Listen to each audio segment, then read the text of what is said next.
Assalamualaikum warahmatullahi wabarakatuh. Hai Sobat Muslim, jumpa kembali di channel Al Ilmu.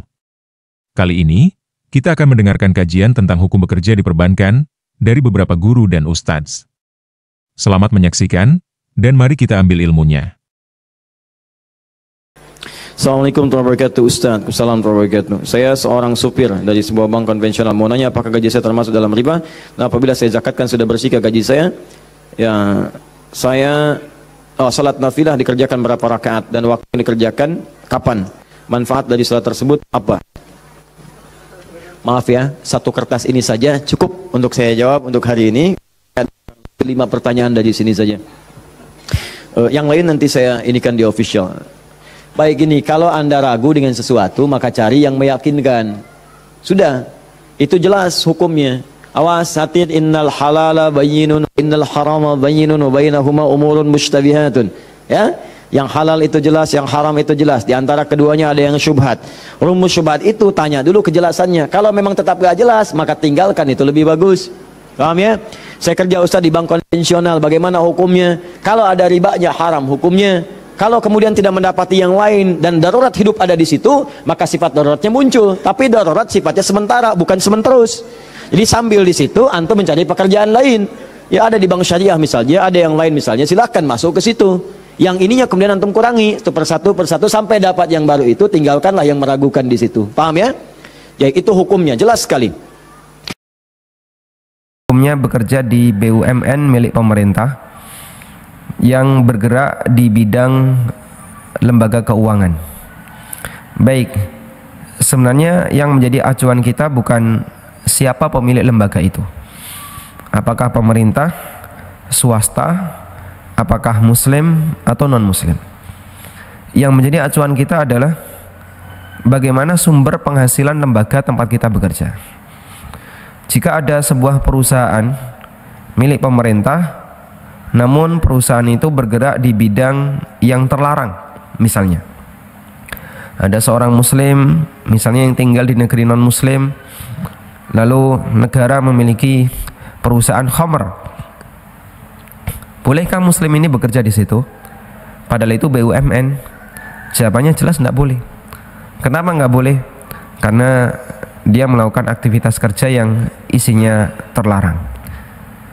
Atau misalnya ada sebuah perusahaan yang dia bekerja di dunia riba, sehingga penghasilan perusahaan itu meskipun dia dimiliki oleh pemerintah adalah penghasilan ribawi. Terlepas dari siapapun pemiliknya, jika Anda mengakui bahasanya sumbernya adalah sumber yang haram, maka bekerja di sana tentu saja hukumnya dilarang, meskipun itu adalah BUMN milik pemerintah. Sehingga kami sarankan dalam hal ini Anda mencari pekerjaan yang lebih berkah, insya Allah yang lebih halal, insya Allah akan mendatangkan kebaikan bagi Anda baik dunia maupun akhirat. Wallahu a'lam. Baru-baru ini saya ditawarkan kerja di salah satu bank dan bekerja di posisi administrasi. Apakah itu termasuk riba? La'anallahu akilar riba, Allah melaknat orang yang makan riba. Wa mukilahu, orang yang diberi makan riba. Wa katibahu, pegawai penulis administrasinya. Wa syahidaihi, dan 2 orang yang menjadi saksinya. Kulluhum sawa, mereka ini semuanya. Hai orang tua yang memaksa anakmu, engkau sedang diberi makanan haram. Banyak orang yang takut terkena api, tapi tak banyak orang yang takut memasukkan api neraka ke dalam mulutnya. Itulah mengapa selalu pesan orang-orang soleh, pesan para ulama, pesan dalam Al-Quran, ittaqullah, takutlah kepada Allah subhanahu wa ta'ala. Wallahu a'lam bishawab. Saya pegawai di salah satu bank konvensional. Setelah saya tahu jika bekerja di bank itu riba, saya berniat untuk berhenti. Tapi saya masih ragu karena sempat konsultasi ke beberapa teman bahwa dilihat dari manfaat bank itu lebih banyak daripada mudaratnya. Karena hampir seluruh perusahaan yang ada di Indonesia menggunakan jasa bank. Baik, kira-kira kalau antum meninggal dunia, antum akan bilang sama Allah apa nih? Ya. Oh, ini karena banyak manfaatnya buat orang. Lalu Allah cuma jawab satu, tapi saya haramkan. Kira-kira kita mau jawab apa? Urusannya mau manfaat bagi orang banyak atau tidak, intinya haram. Orang buka tempat perzinahan, teman-teman. Ingat ya, riba, zina, durhaka sama orang tua, dosa besar semua ini. Berarti levelnya sama. Untuk lebih memahami, bagaimana kalau ada orang bilang, saya buka jasa perzinahan untuk membiarkan, untuk memberikan manfaat kepada orang. Supaya orang mau melampiaskan syahwatnya bisa masuk di situ. Manfaat buat orang, tapi haram.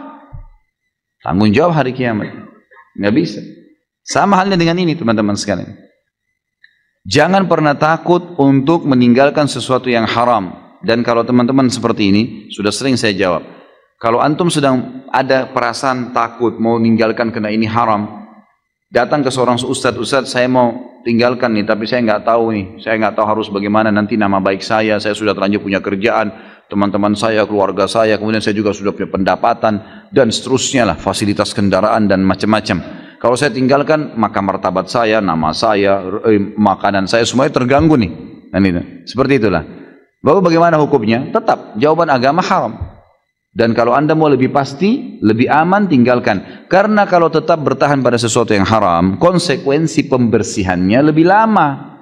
Sementara kalau dosa yang kita kerjakan saja, tidak kita tahu masih ada pembersihan, yang kita tahu sedikit juga pembersihannya ada. Apalagi kalau yang sudah besar. Bertahun-tahun antum bertahan.